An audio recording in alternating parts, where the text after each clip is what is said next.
আগের ভিডিওতে আমি ত্রিকোণমিতিক অভেদাবলী সম্পর্কে আলোচনা করেছিলাম। এই ভিডিওতে আমি ত্রিকোণমিতিক কোণানুপাতের মানের সীমা কী হবে সেইগুলো নিয়ে আলোচনা করব। 0 degree less than equal to theta less than equal to 90 degree হলে sine theta cos theta sec theta cosec theta tan theta cot theta এর মানের সীমা কী হবে সেইগুলো নিয়ে আলোচনা করব। তাহলে এখানে আমরা জানি যে সমকোণী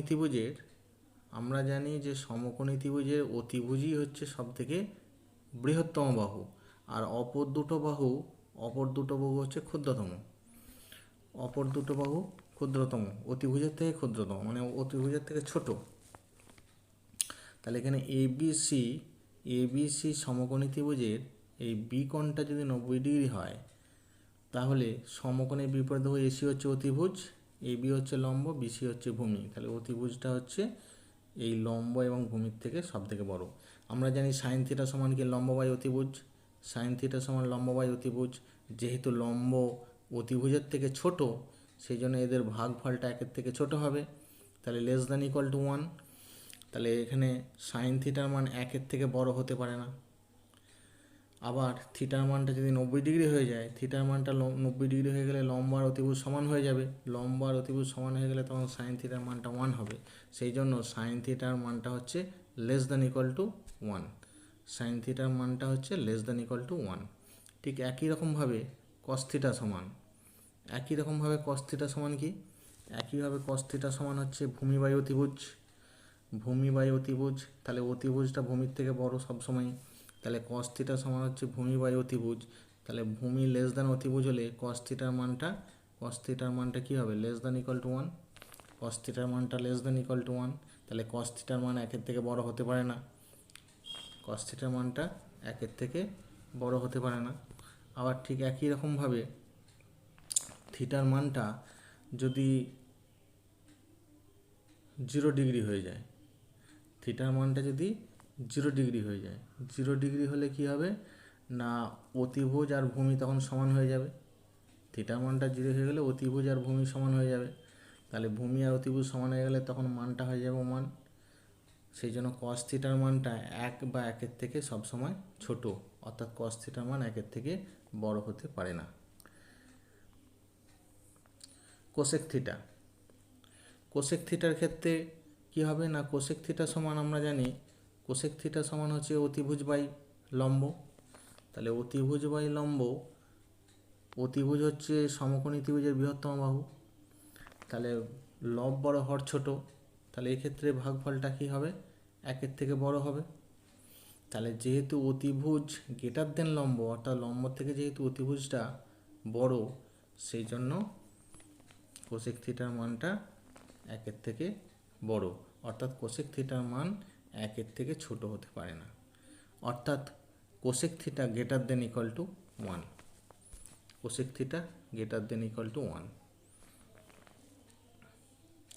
সেক থিটা কী হবে? সেক থিটা সমান আমরা জানি যে অতিভুজ বাই ভূমি। তাহলে যেহেতু অতিভুজ ভূমির থেকে বড়, সেই জন্য এর মানটা 1-এর থেকে বড়। সেক থিটার মান 1-এর থেকে ছোট হতে পারে না, অর্থাৎ sec theta greater than equal to 1, সর্বদাই 1 বা 1-এর থেকে বড় হবে। আর ট্যান থিটার ক্ষেত্রে কী হবে না, ট্যান থিটার ক্ষেত্রে আমরা জানি যে ট্যান থিটা সমান লম্ব বাই ভূমি। আর এক্ষেত্রে আমরা 3টে কন্ডিশান পাবো।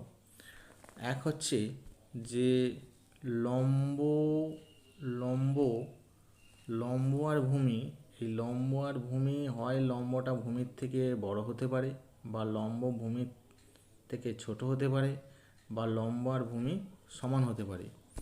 তাহলে লম্ব আর ভূমি সমান হতে পারে। তাহলে যখন লম্ব গ্রেটার দেন ভূমি, অর্থাৎ যখন লম্বটা ভূমির থেকে বড়, তখন কি হবে না, তখন ট্যান থিটার মানটা হচ্ছে গ্রেটার দেন 1, যেহেতু লম্বটা ভূমির থেকে বড়, সেই জন্য তখন ট্যান থিটার মানটা গ্রেটার দেন 1। আর যখন লম্বটা ভূমির থেকে ছোট, তখন কি হবে না, ট্যান থিটা হচ্ছে লম্ব বাই ভূমি, তখন 1-এর থেকে ছোট হয়ে যাবে। আর যখন লম্ব আর ভূমি সমান হয়ে যাবে, তখন ট্যান থিটার মানটা 1 হবে। তাহলে সুতরাং ট্যান থিটার মান একের থেকে বড় হতে পারে, ছোটও হতে পারে, আবার একের সমানও হতে পারে। সুতরাং ট্যান থিটার যে কোনো মান থাকতে পারে। তাহলে tan theta greater than equal to 1 হতে পারে, or tan theta less than equal to 1 হতে পারে। তাহলে এখানে আমি ছবিতে দেখিয়েছি লম্বটা ভূমির থেকে বড় এক্ষেত্রে, এই চিত্রের ক্ষেত্রে লম্বটা ভূমির থেকে বড়। লম্বটা ভূমির থেকে বড় মানে হচ্ছে এক্ষেত্রে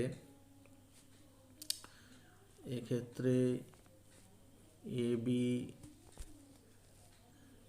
এক্ষেত্রে এ বি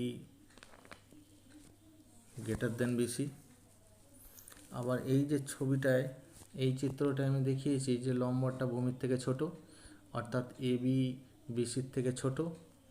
আবার এই চিত্রটা দেখেছি লম্ব আর ভূমি হচ্ছে সমান। তিনটে কন্ডিশন হতে পারে। কট থিটা যেহেতু ভূমি বাই লম্ব মানে ট্যানের উল্টো কট, সেহেতু কট থিটার ক্ষেত্রেও ওই একই নিয়ম প্রযোজ্য। অর্থাৎ কট থিটার ক্ষেত্রেও যে কোনো মান, কট থিটারও যে কোনো মান হতে পারে। অর্থাৎ কট theta greater than equal to 1 হতে পারে, আর ট্যান থিটা, এটা কট থিটা হবে, কট theta less than equal to 1 হতে পারে। এটা কট থিটা।